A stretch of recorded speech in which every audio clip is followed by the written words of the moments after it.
Começa agora mais um programa pela Rádio Exclusiva FM, com transmissão em HD para Facebook, Instagram, YouTube, LinkedIn e TikTok. Você também pode ouvir pelo site www.exclusivafm.net ou pelo nosso aplicativo. Baixe o nosso aplicativo nas plataformas iOS e Android. Rádio Exclusiva FM, a maior rádio web do país. Boa tarde, queridos ouvintes do programa Logos, aqui na Rádio Exclusiva FM. Hoje, com o coração cheio de gratidão, iniciamos o nosso 14º programa desta temporada. Queremos agradecer imensamente a todos vocês que nos acompanharam desde o início, que foi dia 22 de abril. Estamos aí completando, nessa temporada, 3 meses de programação. E nesse longo período, vamos dizer assim, acumulamos 35 mil visualizações, o que nos enche de alegria e motivação para continuar. Gostaríamos de agradecer também, especialmente, à Igreja AD Resgate, na pessoa do pastor Emerson Taira e da pastora Cláudia. Caso eles estiverem nos ouvindo, meu forte abraço. Até aqui, esse patrocínio nos permitiu dar continuidade a esse trabalho importante. No entanto, devido a motivos de força maior, nosso patrocinador não poderá continuar conosco. Então estamos em busca, de um novo patrocinador para que possamos continuar levando a palavra de Deus e temas edificantes a todos vocês. Se você deseja ser nosso novo patrocinador, entre em contato conosco pelo Instagram, @WagnerPedroLima, e nos mande uma mensagem no direct para nós conversarmos. Temos até o dia 29 para darmos um posicionamento, ok? Outra opção, quem sabe você quer ajudar o programa, você quer apoiar esse programa, mas você não tem condições de ser um patrocinador, Afinal de contas, é uma responsabilidade muito grande, Você tem que ter aquele compromisso todos os meses, mas você se familiarizou com esse programa, você gostou do trabalho que nós temos desenvolvido e você quer continuar vendo e assistindo essa programação. Pensando nisso, eu queria propor uma outra opção, quem sabe seja mais viável. Essa opção seria uma oferta de gratidão. Para tanto, eu vou estar passando o nosso Pix. Vamos verificar se existe a possibilidade de colocar um GC para facilitar. A chave Pix é a seguinte: 227 460 348 08 227 460 348 08. Eu proponho o seguinte: se as ofertas forem suficientes, renovaremos esse programa. Se não forem e porventura você enviou alguma oferta, repassaremos as ofertas aos missionários que são sustentados pela nossa igreja. Temos missionários transculturais, ou seja, fora do país. E essa sua oferta, caso não sirva para a manutenção dessa programação, vai ser repassada para tais missionários. Então você vai semear em terra boa de qualquer forma.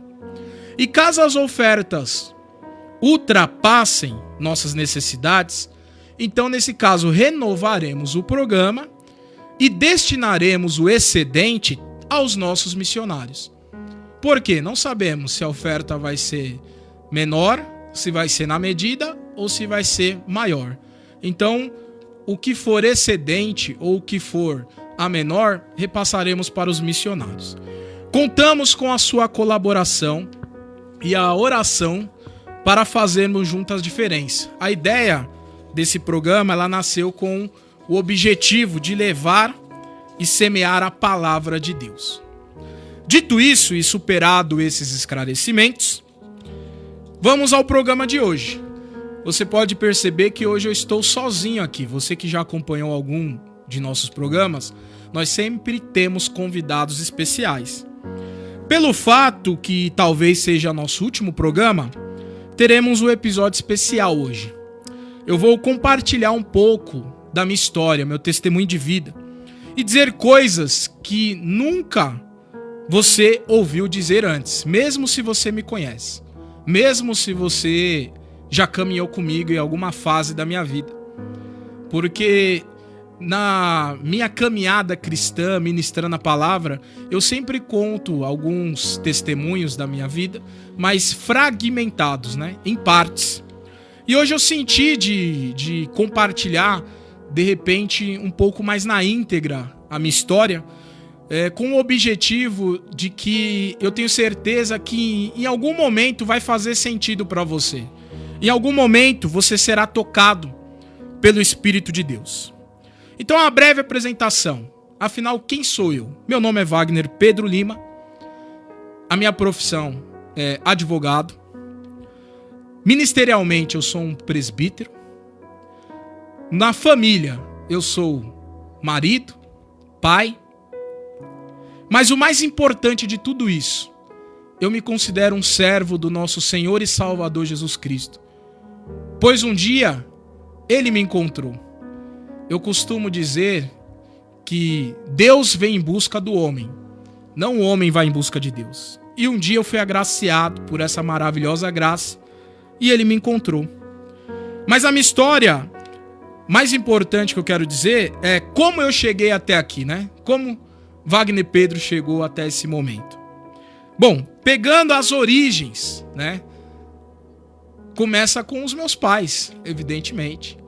Bem rapidamente, quero falar sobre eles. Antônia de Lima Pedro, essa mulher de Deus.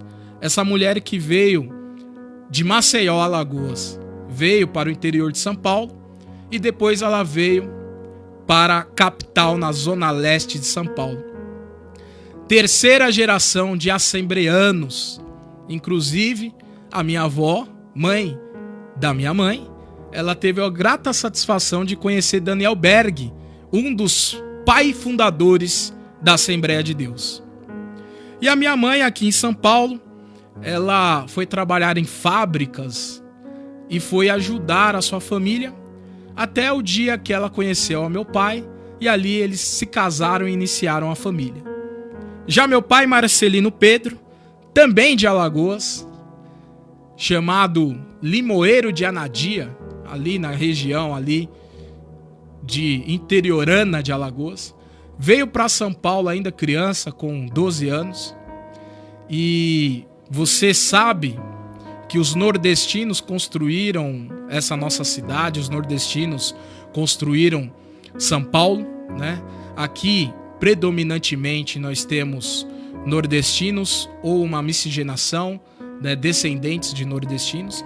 E ali meu pai, ele começou a trabalhar ainda criança. E o primeiro salário de meu pai foi um prato de comida. Trabalhou para comer. Já na sua maioridade, ele ingressou na força pública, que é a antiga polícia militar, né? Ou melhor, antecedeu a polícia militar do estado de São Paulo. E ali se casaram, esses dois se encontraram, tiveram um relacionamento, se casaram e advieram seus filhos. 4 filhos desse casal, Marcelino Pedro e Antônia de Lima Pedro, cuja qual eu sou o filho caçula, ok? E interessante as condições do meu nascimento, que não fui um filho planejado. E aqui já começa algo interessante, que começa a desenhar a história que vai desencadear no que é o meu ministério hoje. Mamãe, já com os seus 40 e poucos anos, não esperava engravidar novamente e tinha-se uma conversa com meu pai que não teriam mais filhos. Ao ponto do meu pai, aquele nordestino militar da época da ditadura, a chegar, de certa forma, até ameaçá-la. Se você engravidar, vai dar ruim. Não quero ter mais filhos. E ali, quando ela soube daquela gravidez dela, ela fez algo semelhante a Ana. Ana fez um voto. E ela entrega Samuel para o sacerdote. A minha mãe, já grávida, ela relata isso para mim depois. Ela coloca as mãos sobre a sua barriga e ali ela faz uma oração e ela consagra essa criança. Ela pede proteção a Deus. Caso essa criança viesse com saúde, caso não tivesse nenhum tipo de problemas, às vezes ela temia até mesmo do meu pai forçar ali um abortamento. Então ela faz aquela oração e ela sente ali a presença de Deus, que caso essa criança viesse a nascer, que ela estaria de certa forma entregando para a obra do Senhor. Ou seja, ela estaria se comprometendo a ensinar a criança no caminho que deve andar. Como diz lá em Provérbios, ensinar a palavra do Senhor. E ali Deus, ele recebeu essa oração, e quando ela relata ali essa condição da sua gravidez, ela foi surpreendida, que foi bem aceito pelo meu pai, e ela temia a sua reação. Então aqui estou descrevendo um voto que Antônia de Lima Pedro fez com o Senhor. Voto esse que Deus honraria. E ali nasce Wagner Pedro Lima, nasce em 1985, certo? E ali nós damos início à nossa vida. A minha infância, como filho caçula, eu costumo dizer que eu me sentia sempre na sombra de uma solidão. Para você ter ideia, a distância de idade entre eu e o meu irmão mais velho são de 18 anos. Então ali a minha mãe, sempre ocupada com os afazeres domésticos, tendo que cuidar de esposo, 4 filhos, e ali ainda uma criança a essa altura do campeonato, com mais de 40 anos de idade. Então o tempo era escasso para, às vezes, dar um tempo de qualidade. Razão pela qual eu cresci com esse sentimento de solidão por muito tempo. Então foi uma infância com sentimento de solidão, uma busca de atenção. E aí nessa busca de atenção a criança faz traquinagens e tenta chamar atenção de alguma forma. E enfim. E eu sempre tive também um sentimento muito de inadequação. Não sei você, ouvinte, se você já passou por isso. Sentir que você não se encaixa, né? Mas vamos continuar na história.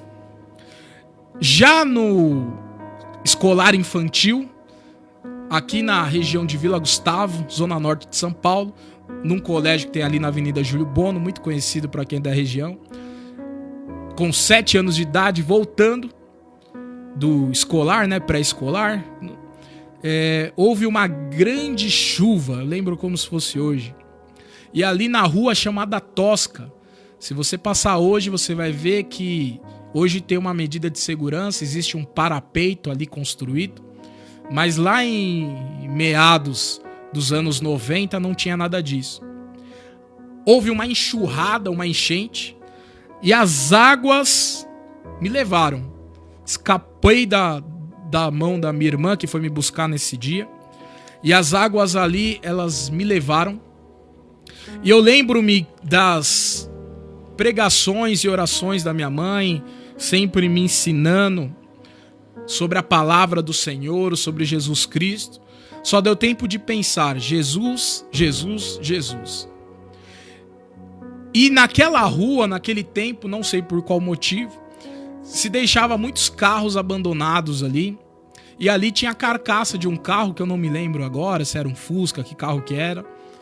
E ali eu entrei debaixo daquele carro, e a mochila escolar que eu estava com ela enroscou debaixo do carro, não sei se no escapamento, e ali me livrou de cair na água, no rio, no esgoto, e ser levado e com certeza não ser encontrado, como você vê muitas notícias parecidas no jornal.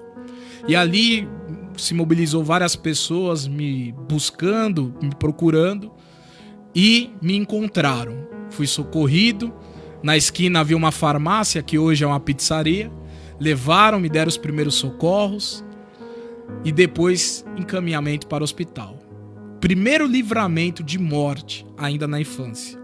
Porque Deus tinha projetos E aí, querido ouvinte, você que está ouvindo esse testemunho, os planos de Deus jamais se frustram. Os planos de Deus, eles permanecem sempre. Continuando essa história, agora minha mãe ela começa a me levar em cultos domésticos, cultos de libertação, cultos no lar. E ali começa a nascer a nossa natureza que nós chamamos de pentecostal. Por que eu sou pentecostal? Eu fui convencido não pela letra, mas pelas experiências sobrenaturais, ainda muito novo. E eu lembro que em um desses cultos, um hino muito conhecido chamado Eu Navegarei, e ali naquele culto doméstico se louvou aquele hino, e eu lembro-me que eu senti algo de sobrenatural, uma presença, a presença de Deus. Mas ainda criança não sabia explicar o que é isso que eu estou sentindo aqui. E eu queria dizer para você, ouvinte, a presença de Deus ela é real, ela é sobrenatural. Deus ele é real. E Deus, quando nós buscamos se conectar com Ele, você consegue sentir a presença dele. Passado algum tempo, eu ainda não tinha me batizado, ainda não tinha aceitado a Jesus de uma maneira formal. Eu lembro que eu comecei a não querer mais ir à igreja, aos cultos. Comecei a ficar em casa com meu pai e não queria mais ir aos cultos. E aí Deus permitiu algo incrível. Talvez você não vai acreditar no que eu vou te dizer, mas eu tenho que ser sincero no meu testemunho de vida aqui. Eu comecei a passar por perturbações espirituais. Em que sentido? Ouvir coisas de pessoas que não estavam, ver vultos de coisas que ali não estavam, coisas espirituais. E ali gerou-se um temor. Talvez do ponto de vista da psicologia, da psiquiatria, alguém vai até falar, não, isso é patológico, é esquizofrênico. Porque as pessoas, a ciência nem sempre ela vai combinar com a teologia. Teologia é uma coisa, ciência é outra coisa. Teologia é para quem crê no sobrenatural de Deus, para quem crê na perspectiva cristã do que a Bíblia diz. E ali eu lembro-me que eu fui para o culto, fiquei com medo, falei, o que está acontecendo? Eu fui para o culto, e ali durante a ministração do pregador, eu lembro que o pregador ele falou exatamente sobre isso. Olha, tem alguém aqui que está ouvindo vozes, que está vendo vultos, que está tendo uma perturbação espiritual. Deus ele quer te libertar disso hoje. Vem aqui, aceite a Jesus como seu único e suficiente Salvador, que você será liberto disso.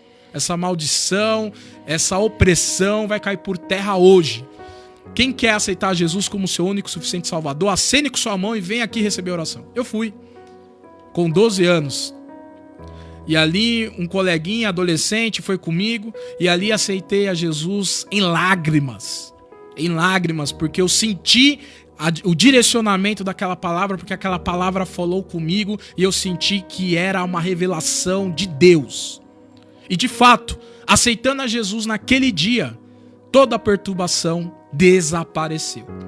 E ali eu me batizei com 12 anos. Entrei para o grupo de adolescentes da igreja, o grupo de louvor de adolescentes, e comecei agora a minha caminhada oficial como evangélico, como cristão, como seguidor de Jesus.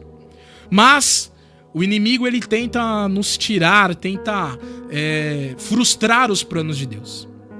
E ali, ainda adolescente, eu tive um ataque no sentido de que eu ali com 12 para 13 anos, eu fui espancado por uma pessoa praticamente que estava prestes a completar 18, estruturalmente, fisicamente muito superior, uma covardia. Você pegar uma pessoa de quase 18 para bater numa pessoa de 12 é praticamente um adulto batendo numa criança. E ali, de maneira covarde, eu tive traumas não só psicológicos, tive traumatismo craniano, eu tive, no caso, traumatismo dentário, perda de dentes frontais, e ali entrei numa fase muito difícil da minha vida. Ali eu lembro-me que fiquei sem me alimentar, porque por primeiro motivo não dava para se alimentar com alimentos sólidos. Banguelo, sem uma prótese dentária. Segundo, que não tinha ânimo, não tinha vontade de sorrir. Foi lhe roubado o sorriso. E ali eu lembro que por alguns meses não fui à escola mais, emagreci muito e não queria mais ir à igreja. O questionamento de um adolescente que passa por um trauma desse é o seguinte: por que comigo? Por que Deus permitiu isso? Por que chegou nessa gravidade? Por que não houve um livramento? Por que e como será? São os questionamentos. E ali eu lembro-me que meu pai me levou a um consultório odontológico lá na Paz de Barros, na Moca. E talvez você, dentista, vai falar assim: mas não faz implante dentário em crianças? De fato, esse tratamento ele não é comum. Mas meu pai, sempre muito persuasivo, ele convenceu o cirurgião dentista a fazer o procedimento. E agora eu queria falar com você sobre dor física. Você sabe que existem vários tipos de dores físicas, mas uma delas que está entre as mais dolorosas é a dentária. Você pode ver que a maioria das pessoas tem medo de dentista. E ali foi feito um procedimento de, com uma agulha, anestesiar a parte da gengiva para fazer um procedimento. E o procedimento da época, a gente está falando aí de anos 90, entenda isso. Era praticamente furar com uma broca o osso para poder rosquear o pino, para depois da cicatrização, aí sim preparar o dente de porcelana, etc. E você vai ali conectar esse dente àquele pino que foi implantado. Era assim o procedimento. Era bem, talvez, não sei o avanço hoje, como é que estão as coisas. Mas o procedimento, primeiro que foi doloroso, a impressão que eu tenho é que a anestesia não pegou. Então foi um sofrimento, você, criança, já vindo desse contexto histórico aí, desse histórico, passar por isso. E segundo, que não deu certo. Os pinos, talvez por causa da fase de crescimento, talvez por causa da estrutura óssea, eles ficaram tortos, todos tortos. Aí eu te conto, sabe o que teve que fazer? Voltar lá para remover os pinos. Outro processo doloroso. E aí, resumindo, se optou por uma prótese dentária para futuramente ver a questão do implante. E ali foi muito sofrimento. E ali eu não queria mais saber de ir para a igreja, não queria saber mais de Deus. E hoje nós temos um entendimento melhor da saúde mental, da necessidade de um especialista, de um psicólogo. Mas para dois pais nordestinos com pouco estudo, isso não foi um canal, não foi buscado isso. Então eu entendo hoje que Deus, ele tem a sua maneira de trabalhar, de acordo com a necessidade. E ali eu lembro que eu peguei a minha Bíblia, certo dia, falando: Deus, se o Senhor tem projeto na minha vida, se o Senhor me ama, se eu passei por tudo isso, se tudo isso tem um significado, se tudo isso tem um objetivo, eu quero que Deus fale comigo. Entenda uma coisa, eu não recomendo você fazer isso, você abrir a Bíblia aleatoriamente. Embora que muitos fazem isso.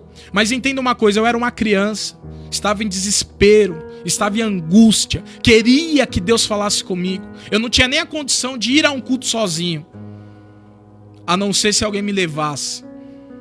Entenda o que eu estou falando. E naquele dia eu procedi dessa forma. E quando eu abri a minha Bíblia, naquele dia, saiu Isaías 43, versículo 19.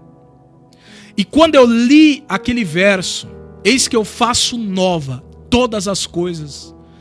Aí é para você que crê no sobrenatural de Deus. Se você não crê, não tem problema nenhum. Eu senti como se colocasse a mão no meu coração, no meu peito e arrancasse um peso.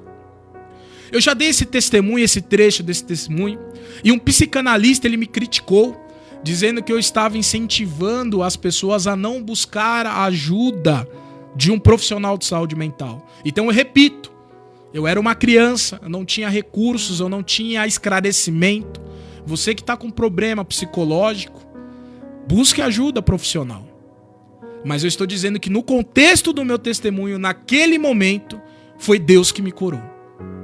Porque eu fui ali revitalizado na minha fé. Eu fui ali praticamente tirado de um lugar escuro. Porque eu me sentia como num quarto escuro. Eu me sentia como numa ilha. Eu me sentia como sozinho, abandonado. E ali Deus ele me resgatou espiritualmente nesse dia. E ali eu voltei. Voltei às atividades da igreja. Batizei, certo? Continuei com um grupo de adolescentes. E ali então começa-se o desejo. Eu quero ser um pregador. Eu quero ser um pregador. E é interessante que eu já tinha um certo grau de problema de dicção. Dificuldade de pronunciar determinadas palavras. E com essa sequela, essa sequela, vamos dizer assim, de perder os dentes e ter que reaprender a falar com uma prótese dentária e etc, etc, etc, eu entendo que houve um agravamento disso. Ao ponto que ali colocaram o meu apelido de Cebolinha, porque estava trocando o R pelo L. E na verdade, algumas palavras eu ainda não consigo pronunciar. Olha que interessante, eu quero que você guarde isso. Algumas coisas eu não consigo pronunciar de maneira adequada. E ali eu fiz uma oração: Senhor, eu quero ser um pregador da tua palavra, porque o Senhor tem um plano na minha vida. E ali eu lembro que comentei com algumas pessoas: eu quero ser um pregador, como que eu faço para ser um pregador, o que eu tenho que fazer. E ali uma pessoa virou para mim na igreja e falou assim: a sua única vocação é ser um Cebolinha. Olha a palavra de incentivo que eu recebi. E ali eu fiquei arrasado. Só que tem uma coisa, Deus ele não quer saber dos seus atributos, mas ele quer saber da sua entrega. Ele quer saber da sua renúncia. Porque se você tem o coração voltado para Deus, Deus ele usa você de maneira extraordinária. Deus ele não vê esse mundo em busca dos PhDs, com todo respeito. Deus não vê esse mundo em busca dos doutores, com todo respeito. Deus ele vê em busca de pessoas disponíveis. Seja você um analfabeto, seja você a pessoa mais inculta, matuta, do interior, caipira do sertão. Se você fizer uma oração sincera: Deus, eu quero ser usado como instrumento nas tuas mãos, você pode tocar o céu nessa tarde e Deus pode honrar a sua palavra e pode te fazer um instrumento poderoso nessa terra. E ali eu lembro que eu fui para um culto de oração na casa da irmã Maria José. Culto de oração em um lar. Coisa maravilhosa. Não sei se você já teve experiências. Culto nos lares é coisa maravilhosa. E ali eu me derramei e falei: Senhor, falaram que eu não tenho vocação, falaram que eu não levo jeito, que eu não sei falar e tal e tal. E ali tinha uma irmã, e eu lembro o nome dela, irmã Ivonete, congregava na época na Assembleia de Deus, no Ministério do Belém, do setor 19, Guarulhos. Meu testemunho, tudo eu tenho documentado, tudo eu tenho prova, tudo eu tenho como te comprovar tudo que eu tô falando aqui. E ali Deus usou aquela mulher para você que acredita na profecia. De novo, esse testemunho aqui é para quem crê. Se você não crê, não tem o que fazer. E ali Deus usou ela de maneira poderosa, de maneira especial, de maneira profunda. Falou o oculto e escondido e falou assim: que Deus ouviu a minha oração e me faria um pregador. Meus caros ouvintes, não passou muito tempo não. Não passou muito tempo. Eu falei: Senhor, o Senhor vai me fazer um pregador, então eu vou me preparar. E ali eu fiz o meu primeiro esboço, a caneta, papel, folha de caderno. E a primeira mensagem que eu preguei chamava: o tempo de cantar chegou. E eu fiz aquela mensagem, guardei na minha Bíblia, e eu ficava todo dia falando: Senhor, será que é hoje? Será que é hoje? Será que é hoje? E ali na de Belém, da Vila Medeiros, num dia de quinta-feira, pastor Rômulo, de saudosa memória, um dia ele falou assim: eu quero ouvir o jovem Wagner pregar nessa noite. E ali, para a honra e glória do Senhor, na primeira ministração foram 25 minutos, para quem nunca tinha pregado. Porque Deus, ele se responsabiliza pelo que ele chama. E ali demos início ao nosso ministério. E quando fala de ministério agora, a gente está falando da carreira eclesiástica, né? Que a Bíblia diz, aquele que almeja o episcopado, boa coisa almeja. E ali almejamos então ser pregador do evangelho e sermos ministro, pastor. E ali começa a nossa trajetória. Só que o ministério ele tem desafios, é muito interessante. O meu ministério, por exemplo, tem uma hierarquia: cooperador, diácono, presbítero, evangelista, pastor. E ali nós pensávamos, fomos chamados por Deus, fomos vocacionados por Deus, temos os dons e as ferramentas que Deus nos deu, então vai ser tranquilo, vai ser fácil, a igreja vai reconhecer. E ali a gente se depara com a realidade, que não é fácil, porque a igreja também ela é uma organização. E ali a gente começa a aprender, né, na prática, que as coisas não é fácil. Entre a promessa existe o processo, e depois do processo existe o propósito. E para quem, vamos falar a realidade nessa rádio, para quem não é filho de pastor, para quem não é sobrinho de pastor, para quem não é genro de pastor, para quem não é apadrinhado de pastor, o ministério é mais difícil. E eu era alguém que não tinha nada por detrás. Não tinha um pai pastor, não tinha um tio pastor, não tinha um padrinho pastor. Então, foi trabalho. Com trabalho, nunca duvidando, nunca tendo dúvida vocacional, nunca tendo dúvida da chamada de Deus na minha vida. E ali 13 anos trabalhando como cooperador, o obreiro, né? O obreiro, 13 anos, fomos abençoados com a consagração do diaconato. E depois 5 anos como diácono, fomos finalmente reconhecidos ao presbiterato. E hoje exercemos a função de presbítero. Essa é um pouco da história ministerial, mas eu queria te falar da história profissional. Tem coisas importantes que eu quero falar, que eu sei que vai tocar no coração de alguém. Bom, a minha vida profissional, bem resumidamente, porque às vezes as pessoas pensam, o Wagner é advogado, o Wagner veio de um lar privilegiado. Você está muito enganado. Até a vida profissional ela não foi fácil. Primeiro emprego foi como office boy. Office boy, ganhava... Hoje você fala, na Constituição Federal não pode ganhar menos que o salário mínimo. Eu não sei no ano 2001, mas o salário não sei se chegava a salário mínimo não. E eu vou te falar uma coisa, andávamos tudo que podia a pé para economizar o passe. Lembra do passe? Vinha aquela cartela de passe. Aí qual que era o pensamento? Eu vou a pé, porque o passe depois eu vou monetizar em dinheiro. Olha, que vida sofrida. Mas recompensa. E ali a gente trabalhou em muitas áreas, como office boy. Trabalhamos como office boy. Trabalhamos como ajudante de caminhão. Trabalhamos como almoxerife em depósito. Trabalhamos em depósito de gás. Muitas ocupações. Tivemos uma passagem também no ano de 2006, aproximadamente, até 2008, na Polícia Militar do Estado de São Paulo. E finalmente resolvemos ingressar no curso de Direito. Aí aqui alguns desafios para esse ingresso no curso de Direito. Primeiro que eu fui me aconselhar com um dos pastores da época. E ele falou assim pra mim, você vai fazer curso, faculdade? Eu falei, pretendo. Aí ele, não, mas e como é que ficam os cultos no dia da semana? Eu falei, não posso vir porque estarei na faculdade. Aí ele falou assim, eu não te recomendo fazer faculdade, porque você vai desviar. Se você entrar na faculdade, você vai desviar, você vai ficar sem o alimento da semana, sem a porção espiritual da semana, e aí, ao longo desses anos, você vai desviar. Ou seja, o meu pastor me desencorajou a ingressar na faculdade.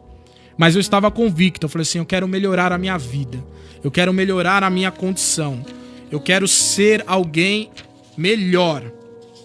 E aí é interessante que eu queria fazer a faculdade, mas eu não tinha condições. Então, eu não entrei na faculdade de Direito de imediato. Tinha um projeto governamental chamado Escola da Família. Esse projeto era uma troca. Você ficava como monitor de sábado e domingo em um dos colégios públicos indicados pelo governo. Em contrapartida, o governo ele te dava uma bolsa que pagava a mensalidade da sua faculdade. E ali eu entrei na Faculdade Sumaré para cursar hotelaria com ênfase em administração. E ali eu fiquei, dei início ao primeiro semestre nessa faculdade, mas não estava me agradando. Principalmente que eu não conseguia mais congregar na igreja. Era sábado e domingo na escola, como monitor. E ali meu pai me fez a proposta: olha, eu posso te ajudar a pagar a faculdade com X. Só que esse X não dava para pagar. E ali, para você que não sabe, eu entrei numa associação chamada Associação dos Trabalhadores Sem Terra. Na época, um vereador, Marcos Zerbini, que depois se tornou deputado estadual. E essa associação funcionava assim: você frequentava essa associação, e essa associação, em parceria com algumas instituições universitárias particulares, elas te concedia um desconto. E ali, através dessa associação, eu recebia um desconto dessa associação, recebia uma ajuda do meu pai e ainda complementava com o meu salário. Muitas vezes, com esse combo, eu consegui entrar na universidade. Então entenda, as coisas não é fácil. Às vezes a gente olha e pensa: Wagner Pedro, advogado, não, foi fácil para ele. Não foi fácil, não tinha tantos projetos governamentais como tem hoje. Mas eu dei início à minha faculdade e concluí. Aí vem a carreira, né? A carreira profissional. Porque quando você se forma, aí as pessoas falam: ele conseguiu se formar, mas será que ele vai passar na OAB? As pessoas estão sempre te questionando. E ali eu me preparei, noite sem dormir, eu dormindo de madrugada, estudando. Não tinha dinheiro para pagar um curso preparatório. Aí uma pessoa fez um curso preparatório pago, que vinha DVDs. Aí ela passou na OAB, aqueles DVDs não tinha mais importância para aquela pessoa. Aí você pensa que aquela pessoa me presenteou? Tá aqui, eu já fui aprovado na OAB, tá aqui os DVDs para você do meu curso. Não, ela me vendeu. Olha, eu vou te vender aqui mais barato. E eu comprei aqueles cursos preparatórios em DVD e ficava assistindo aqueles DVDs para conseguir ser aprovado na OAB. Não fui aprovado na primeira. A OAB, Ordem dos Advogados do Brasil, não é como hoje, que você faz a primeira fase. Se você for aprovado na primeira fase e for reprovado na segunda fase, hoje você refaz a segunda fase. Não. Naquele tempo, se você foi aprovado na primeira fase e você reprovou na segunda fase, perdeu tudo, tem que refazer tudo de novo. E eu lembro que no meu primeiro exame da OAB, primeiro que eu fiz, eu passei na primeira fase. Na segunda fase, me faltou 0,25 para ser aprovado. E ali eu fiz o meu recurso. Eu pensei, só falta 0,25, não é possível que eu não consigo. E o meu recurso foi indeferido. E foi uma frustração, um balde de água fria, uma depressão. Nossa, 5 anos de faculdade perdido, não consegui passar. O que vão falar de mim? E ali teve um seguinte exame, eu não fiz. Tava muito chateado, muito aborrecido. E aí eu pulei esse exame que teve o próximo. Aí quando foi no outro, Deus falou comigo: vai, faz. Você não veio aqui para parar. Essa história não pode parar. Essa história não pode parar na metade. Escuta você, ouvinte, essa história não pode parar na metade. Deus manda eu dizer para você que tá ouvindo, não sei quem, não sei se você vai ouvir depois na gravação. Tente outra vez. Recomece outra vez. Palavra profética para sua vida. Recomece outra vez. E ali eu fui para esse exame. Pulei um, fui para o outro. E eu não estudei. Não estudei. E ali eu fui e passei nas 2 fases. Consegui fazer o meu registro na OAB. Aí vem agora os questionamentos. E agora? O que vai fazer? Fui procurar emprego nos escritórios renomados dessa cidade de São Paulo. Deixa eu falar uma coisa para você. Eu mandava o meu currículo por e-mail e vinha a resposta: aqui nesse escritório nós aceitamos currículo da PUC, da USP e do Mackenzie. E algumas vinha PUC, USP, Mackenzie e FMU. E eu não era de nenhuma dessas instituições. Eu era da Uninove. E aquilo me magoava. Eu falava, poxa, eu não posso provar o meu valor profissional. Essas pessoas não aceitam, o meu currículo é descartado. Simplesmente porque eu não fiz uma faculdade de ponta. E ali eu pensei, bom, eu não tenho outra saída, eu vou advogar, eu vou fazer. Então não foi uma escolha. Eu queria ter entrado no escritório de novo. Mas ali eu não fui aceito, então tem que trabalhar, tem que me manter, tem. E ali eu começo a minha trajetória profissional. Só que olha que interessante, não tinha um lugar para atender. Ali as pessoas falavam, esse advogado aí não tem nem lugar para atender. E ali surgiu uma proposta de eu compor uma sociedade com três advogados. E ali eu comecei o primeiro escritório em sociedade na rua Paulo de Avelar, Parada Inglesa. Essa sociedade em 3 não deu certo, houve a dissolução dela. E aí ficou eu e mais um. Fomos para Nossa Senhora do Loreto, número 532. E ali foi um período de prosperidade, graças a Deus. Período abençoado, meu sócio, cristão também, amigo. E ali chegou um momento que ele resolveu aposentar. Ele, com mais idade do que eu, outra fase da vida, aposentou. E ali fechamos aquele escritório. Eu falei, e agora o que eu vou fazer? E ali eu fui para Nossa Senhora do Loreto, 1008. E comecei, eu e minha esposa. E aí a minha esposa ficou 1 ano comigo e depois eu continuei sozinho. E em 2021, com o falecimento do meu pai, eu fechei as atividades naquele lugar e comecei home office. O que o futuro me reserva, eu não sei. Eu queria falar aqui, caminhando para o final desse testemunho, agora um pouco sobre família, sobre perdas e superações. Já citei a minha esposa. Conheci a minha esposa em 2009 no estágio na Defensoria Pública do Estado, ali na cidade de Guarulhos. Ali logo nós nos apaixonamos. Eu digo que é uma linda história de amor. Já viu aquelas histórias de casal que se correspondia via carta? Ali eu e minha esposa a gente se correspondia muito via torpedo SMS. Torpedo SMS. Antes do WhatsApp. E ali ela fazendo faculdade, fazendo 2 estágios. Eu também concluindo a minha faculdade, fazendo 2 estágios. A gente não tinha tempo para nada e não tinha nem recursos para nada. Ali, primeiro passeio, um dos primeiros passeios foi em Habib's. Vamos no Habib's. Não tinha carro para se locomover. E ali eu fui apresentado à família.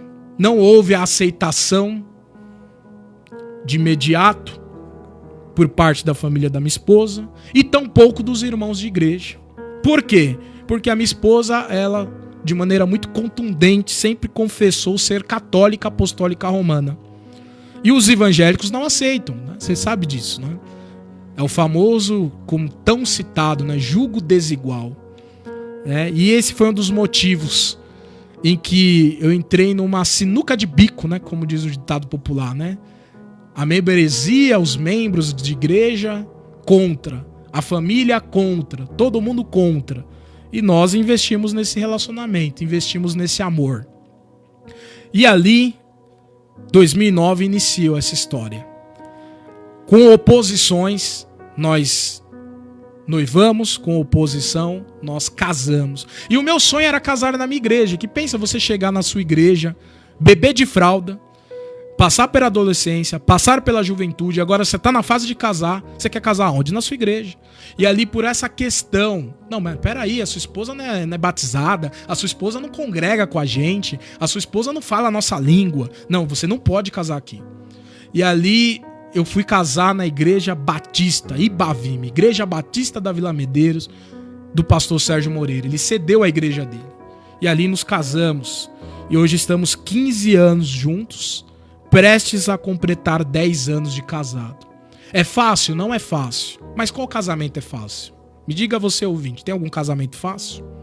Agora, no meu caso, tem um agravante. Qualquer coisa que acontecer no meu casamento, as pessoas vão dizer, tá vendo? É porque foi um evangélico com a católica. Aí eu te pergunto, você hipócrita, o índice de separação dos crentes está igual ao dos não crentes. Ou seja, casal, marido e mulher crente. Mas a hipocrisia fala mais alto. Mas ela me ajudou, por exemplo, e eu tô caminhando pro final aqui, para falar dos meus pais. Em 2014, perdi a minha mãe, Antônia de Lima Pedro, mulher de oração. E é tão interessante que quando ela faleceu, parece que eu perdi uma cobertura espiritual enorme. Porque se tinha alguém que orava pela minha vida, era minha mãe. E foi muito impactante, ela sofreu um aneurisma vascular cerebral. E eu presenciei ela convulsionando, uma cena muito chocante. E ali ela foi socorrida para o Hospital São Luís Gonzaga. De lá ela foi transferida para a Santa Casa de Misericórdia. Foi feito um procedimento cirúrgico de grampeamento. E ali ela ficou internada por muitos dias. E ali a gente ia na visita. Ela entubada, segundo os médicos, inconsciente, sem conhecer, sem ouvir. Mas eu creio que ela ouvia e entendia o que nós falávamos para ela. E ali um dia na visitação, eu lembro que eu cantei um dos hinos favoritos dela, que ela cantava, ela era cantora de coral. E ali eu cantei, Tu és fiel, Senhor. E ali ela derramou uma lágrima naquele dia, e ali eu tive certeza que ela ouvia o que estávamos falando. E aprove Deus recolher. E foi um ano difícil, mas foi nesse mesmo ano que eu subi ao altar, que eu casei com a minha esposa. Iniciei a vida de casado.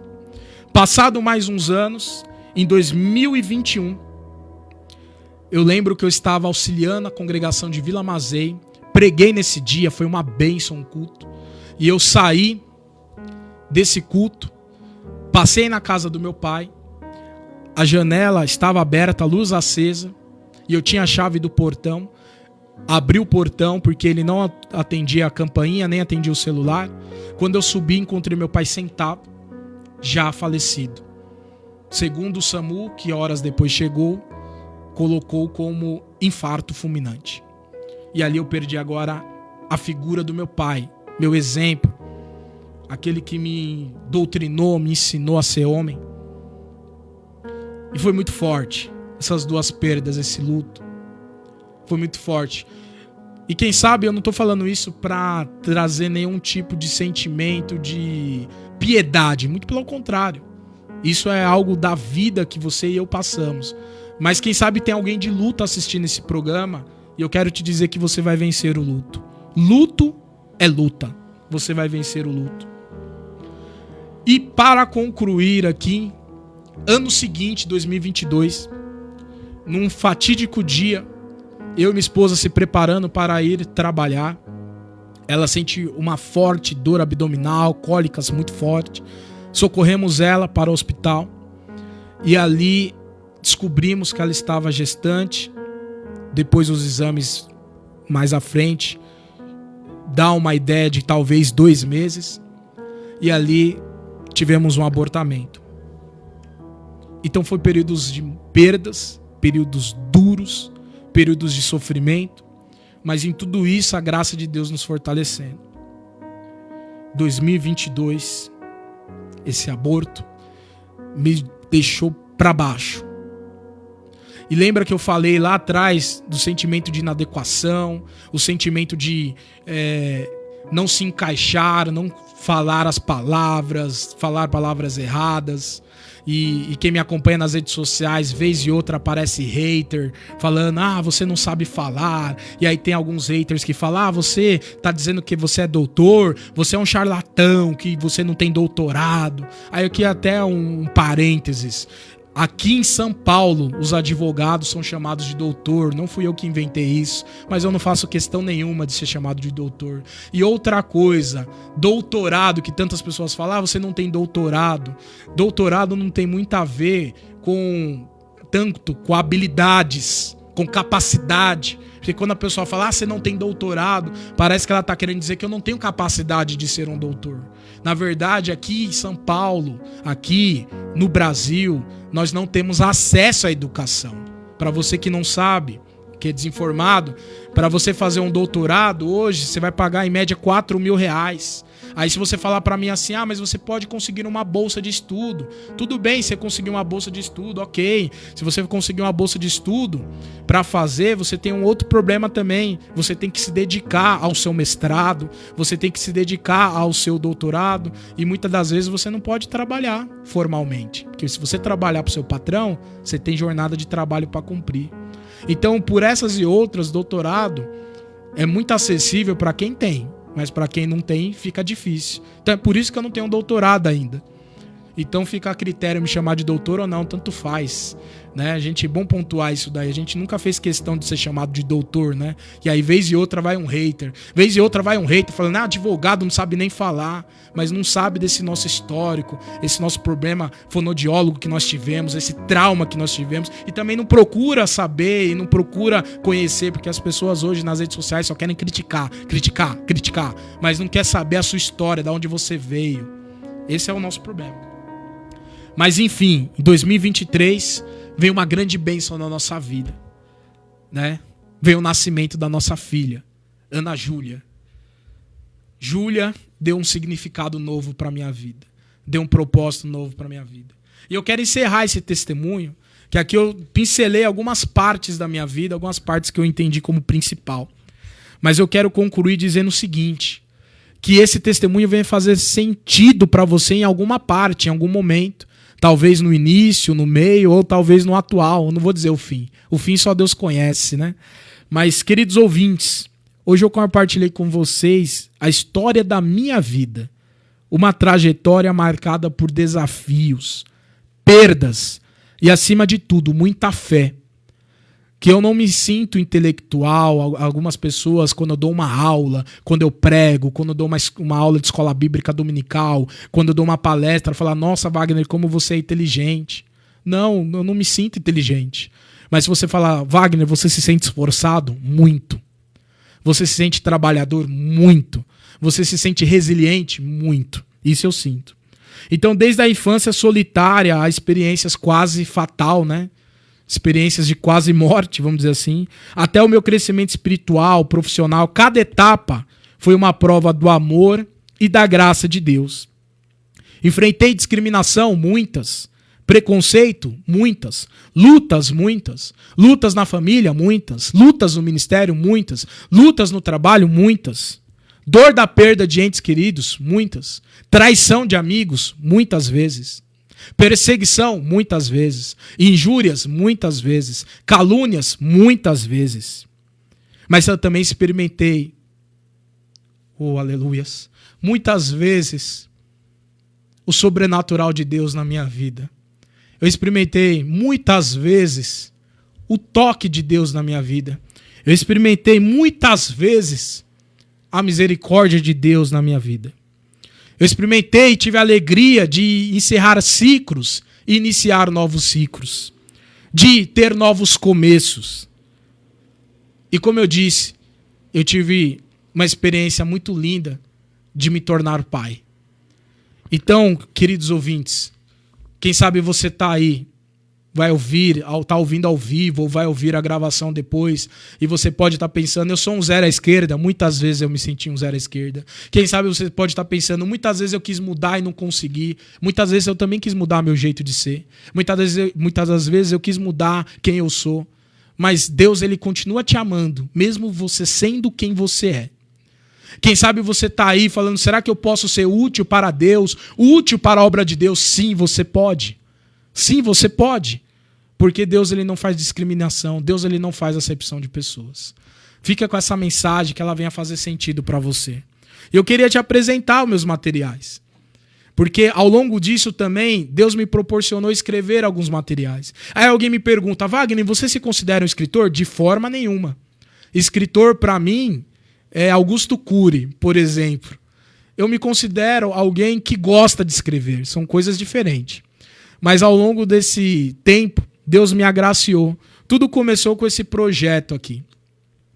Um opúsculo, um livreto chamado Obreiro de Valor, que na verdade é de Pedro Pereira Silva, meu grande amigo.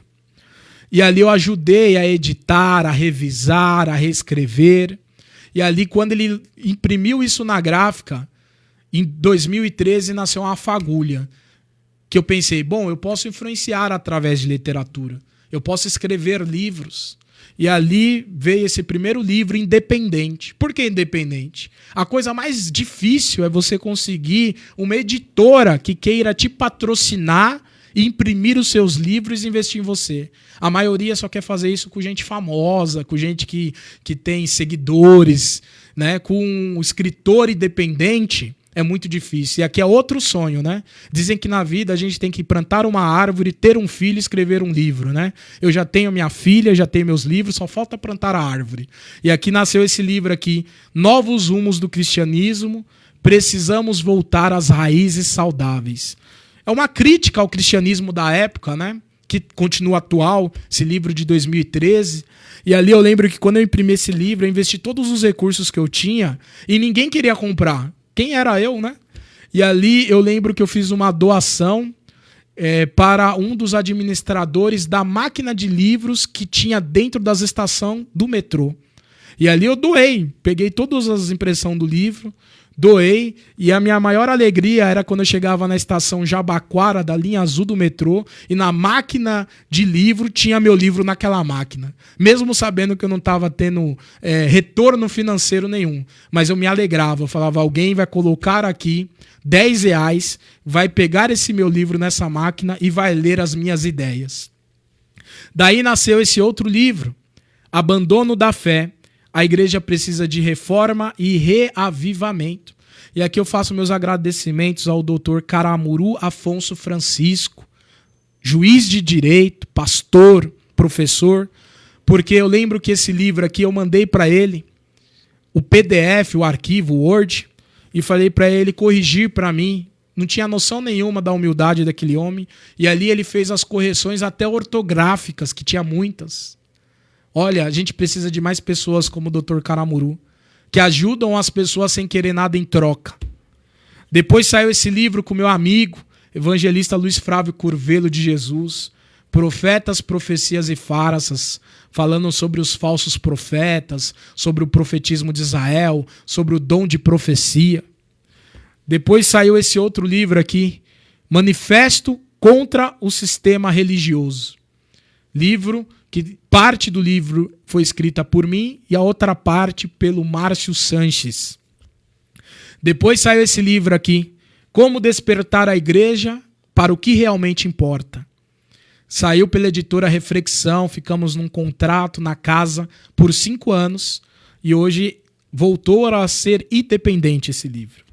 Depois, na pandemia, as pessoas com ansiedade, estresse, pegamos algumas reflexões que nós tínhamos no blog na internet, compilamos, copiamos e lançamos esse livro. Nem teve correção ortográfica.